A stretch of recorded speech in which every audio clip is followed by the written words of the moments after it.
Berapa tahun Anda jadi suami? Pernahkah Anda menurunkan ayat Quran tentang menjadi suami yang baik? Kenapa nggak Anda turunkan ayat-ayat jadi suami? Ini jadi suami, ini jadi ayah. Pernahkah Anda mendengar kalimat di Quran bahwa suami beriman itu tidak cepat marah pada pasangannya? Quran surah keempat ayat 19.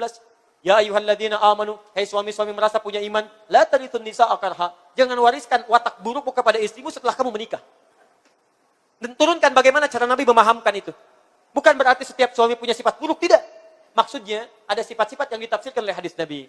Kata Nabi, lihat-lihat kalimatnya, ittaqillaha fin nisa. Ditafsirkan oleh Nabi, para suami bertakwalah kepada Allah dari istri-istri kalian. Fa innahunna khaliqat min dal'in a'waj. Karena istri-istrimu itu diciptakan di tulang rusuk yang sangat sensitif. Bengkok, tapi sensitif. Mau diluruskan, takut patah. Dibiarkan tetap bengkok. Apa maksudnya kata Nabi? Kamu itu laki-laki, diberi nama dengan rajul. Rajul itu seakar dengan rijal. Rijal itu keras, tegas, berwibawa. Kadang-kadang lupa sifat rajul ini dibawa kemudian untuk berkomunikasi dengan istri.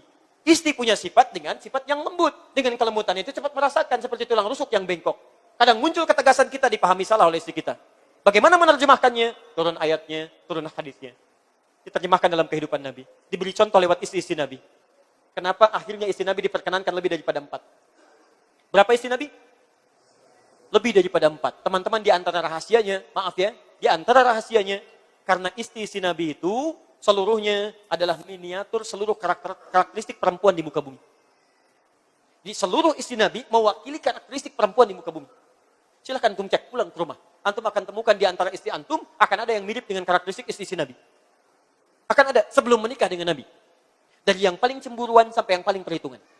Akan muncul. Tapi lihat bagaimana Nabi mendidik mereka. Masya Allah. Yang tadinya perhitungannya masalah uang belanja. Sekarang bagaimana satu kurma menjadi ibadah. Pulang ke rumah. Kalau istri antum banyak menuntut, pah belanja kurang, pah ini, pah itu. Baca, kembalikan kepada hadis. Kira-kira istri antum mirip siapa itu. Cek.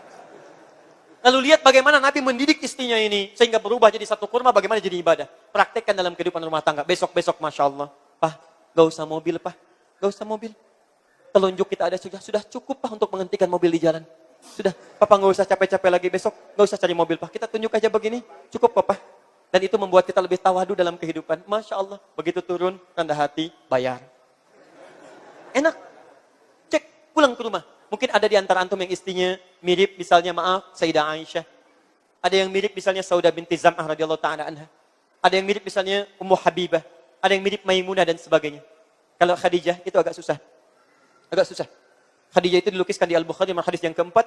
Kalau Nabi punya masalah seberat apapun, itu pulang ke rumah, lihat wajah Sayyidah Khadijah, hilang setengah kegelisahan. Setengah masalah hilang. Mendengar kata-kata beliau, hilang semua masalahnya. Suamiku sayang, kau itu orang baik.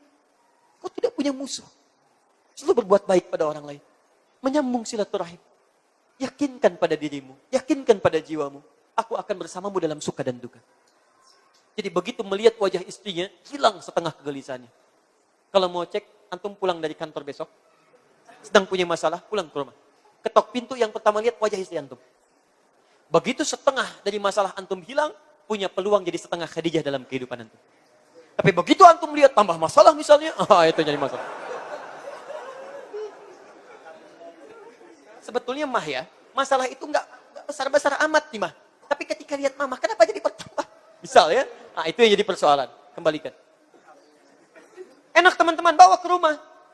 Ayo antum sudah berapa lama jadi suami? Yang di belakang jadi istri, jadi ibu. Kenapa anda nggak pernah sempat sih menurunkan ayat? Anda sudah puluhan tahun hidup, belasan tahun berumah tangga. Kenapa nggak dikeluarkan yang kecil-kecil? Jadi istri Qurani, jadi suami nabawi, turunkan ayatnya, turunkan hadisnya. Ini indah kok, Nabi hidupnya nggak tegang. Nggak tegang, Nabi biasa aja. Pulang ke rumah kadang canda, lihat istrinya sedang membuat adonan dari tepung. Dilihat oleh Nabi, tiba-tiba apa yang terjadi? Diambil tepungnya, dicolekkan ke keningnya begini, ketawa bersama-sama. Besoknya dengan Sayyidah Aisyah balap lari, kata Sayyidah Aisyah, aku kalau dengan Nabi selalu lomba lari. Kalau aku sedang keadaan-keadaan langsingnya, aku menang dari Nabi. Ketika aku semakin gemuk, kalah sama Nabi. Nonton bareng-bareng, kadang diangkat oleh Nabi, Sayyidah Aisyah. Masya Allah, indah suasananya. Nikmat. Rumah biasa-biasa, ruangan kecil, tapi indah dialami. Demi Allah saya katakan, setelah menikah dengan Nabi, dibimbing oleh Nabi, tidak ada keluhan dalam rumah tangga Nabi. Indah, nikmat, enak, nyaman. Nabi, Rasul, yamin masuk surga, bebas dari kesalahan, tingkat surga paling tinggi. Rumahnya RS7, ruangan sangat sederhana, sangat sempit sekali sehingga selonjoran saja susah. Ibadahnya enak, nikmat, nyaman. Isinya tidak ada keluhan, makan seadanya, nikmat dan hidup luar biasa. Antum Nabi bukan, Rasul bukan, surga belum jelas, amalan berantakan, hisab menegangkan. Rumah cukup luas, isinya luar biasa, nyaman, tenang, tentram. Kenapa tidak mendapatkan apa yang pernah dicontohkan oleh Nabi? Bukan karena kurang pintar, mungkin kurang pernah membuka tentang alur kehidupan kita. Coba dicek lagi. Nah ini baru kurang senyumannya udah rame gitu kan. Dan yang paling saya tidak habis pikir. Tidak habis pikir. Kok bisa ada orang belajar Al-Quran, belajar sunnah, pulang ke rumah, cerai dengan istri suaminya? Ini menurut saya keterlaluan. Antum belajar apa ini? Dulu orang belajar ini pulang ke rumah jadi harmonis. Dinyambung, jadi senang. Yang kurang dinaikkan, yang lebih diturunkan. Seimbang di sini. Kok bisa orang sekarang baru pulang belajar Quran, belajar sunnah, pengajian Quran, pengajian sunnah, pulang ke rumah pisah dengan suaminya? Lebih baik mencari suami, calon suami yang sunnah daripada menikah dengan laki-laki bid'ah. Masya Allah. 20 tahun berumah tangga. Antum ini kenapa? Heran saya. Ya, coba lihat baik-baik teman-teman sekalian. Barangkali antum salah belajar. Coba lihat baik-baik. Stepnya turunkan. Antum itu dititipkan oleh Allah suami antum yang sekarang. Karena itu pasangan terbaik Anda. Terbaik Anda. Jadi kekurangan Anda dilengkapi oleh suami Anda. Anda pun suami kekurangannya dilengkapi oleh istri Anda sekarang. Karena itu jodoh terbaik Anda. Maka kalau Anda mendapatkan kekurangan di istri Anda, wajar karena dia bukan malaikat sekali lagi. Kalau ingin cari sempurna, nikah dengan bidadari sana. Kalau mau cepat meninggal. Ya. Sama istri juga begitu, jangan banyak mengungkit kekurangan suami. Karena suami Anda bukan malaikat. Bukan malaikat. Kalau punya kesalahan, wajar. Kesalahan itu dikirimkan supaya Anda dapat pahalanya. Jadi kalau istri menuntut suami jadi soleh, jangan banyak dituntut, bantu dia menjadi soleh. Sama, suami juga demikian. Kalau suami mengharapkan istrinya solihah, jangan banyak dituntut, bantu dia untuk menjadi solihah. Kirimkan guru yang terbaik, dorong dengan kebaikan, jangan banyak diekspor kekurangannya, karena tidak ada yang sempurna.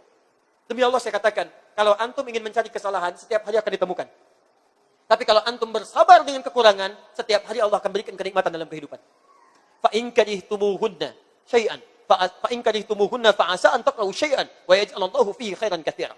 Kalau Anda temukan kekurangan yang membuat Anda tidak suka pada pasangan Anda, maka bersabarlah kata Al-Quran. Setelah Anda bersabar, Anda akan temukan di balik kekurangan itu ada keindahan yang telah Allah titipkan bagi Anda. Demi Allah saya katakan, bukankah saat Anda ada persoalan dengan istri dan suami, begitu selesai keadaan lebih tenang, lebih nyaman, lebih baik lagi? Allah kirimkan masalah bukan untuk rumah tangga Anda bermasalah, tapi supaya kehidupan Anda lebih baik dalam kehidupan. Nikmat teman-teman. Yuk, satu kali pulang ke rumah, duduk baik-baik. Kemudian renungkan dengan pasangan, sampai kapan kita akan seperti ini? Jauh dari tuntunan yang ini. Besok antum turunkan, tanyakan pada ustadz yang bersangkutan. Keluarkan ayat-ayatnya. Keluarkan hadisnya. Benar renungi bersama-sama. Pasang target. Bulan ini Al-Muharram masih tanggal 11. Saya punya waktu kurang lebih 19 hari. Untuk berlomba menjadi suami yang terbaik. Istri yang terbaik. Suami Qurani, istri Nabawi. Nanti lihat setelah 19 hari. Bedakan rasanya, rasakan bedanya. Pasti akan terasa bedanya. Akan lain kehidupannya. Ya. Paham? Alhamdulillah. Jadi itulah prakteknya, turunkan ayat-ayatnya, hadirkan ke bumi, turunkan hadisnya, maka insya Allah kebaikan ini akan didapatkan. Sesi ketiga. Saya selesaikan dulu ya.